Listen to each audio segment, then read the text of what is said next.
Rachel Dolezal gained worldwide notoriety in 2015 when questions about her race and ethnicity came to light. Even though she was born to white parents, she stated that she identifies as a black person and intended to live her life that way. Well, Dolezal was accused of faking her black appearance, a claim she strongly denies.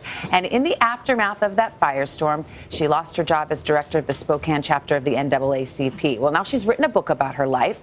It's called In Full Color: Finding My Place in a Black and White World. Rachel, good morning. Good to see you again. Good morning. I'm sure it's a mixed bag writing a book. In some ways, I'm sure it was cathartic, but now you're back in the spotlight again. Any trepidation about that?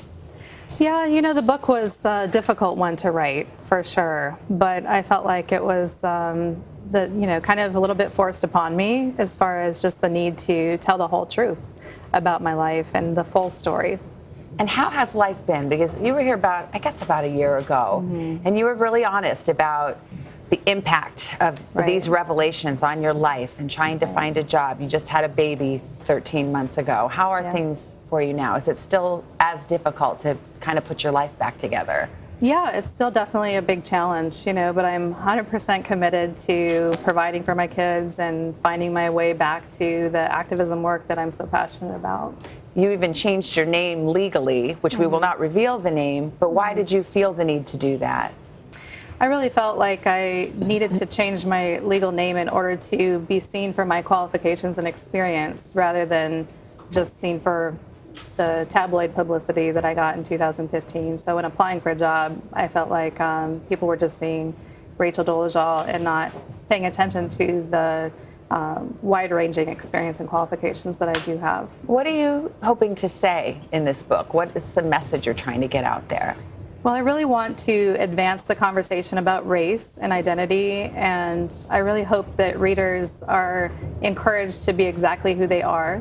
And I also really hope that in some way, like I said, I want to tell the whole story of my life, and in some way that is able to kind of set the record straight, because my life story was really warped beyond recognition by a lot of the negative press in 2015. So, well, I don't have to tell you, you're still very controversial, Rachel, because a lot of people think, okay, even if I understand the fact that she has a ton of affection for this African-American community, that she identifies with the African-American community, feels a part of it, why say that you are, in fact, a member of the African-American community? I think that's the disconnect people still have. What's your response? And I'm sure you hear it all the time. Right. Well, I don't identify as African-American. I identify as black, so I am part of the Pan-African diaspora. And I definitely feel like in America, even though race is a social construct, and we've acknowledged this in academia and in science, there still is a line drawn in the sand. There still are sides. Politically, there's a black side and a white side, and I stand unapologetically on the black side. I stand with my own internal sense of self and my own values. I stand with my sons. I stand with my sister. And I also stand there really with the greater cause of challenging the myth of white supremacy. It's interesting because you could stand there and take all of those same positions without saying, but I'm a member of this community, right?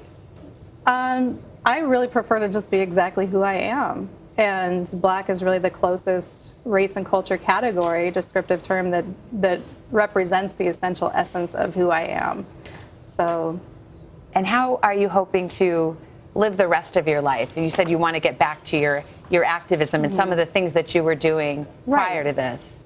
Absolutely. I am still committed to racial and social justice work and education, and I am just looking for opportunities to kind of enter that field and participate again, and so I'm hopeful. Well, best of luck to you and your family. Again, the book is called In Full Color. Rachel, good to see you. Appreciate it. Hello, Today fans. Thanks for checking out our YouTube channel. Subscribe by clicking that button down there and click on any of the videos over here to watch the latest interviews, show highlights, and digital exclusives.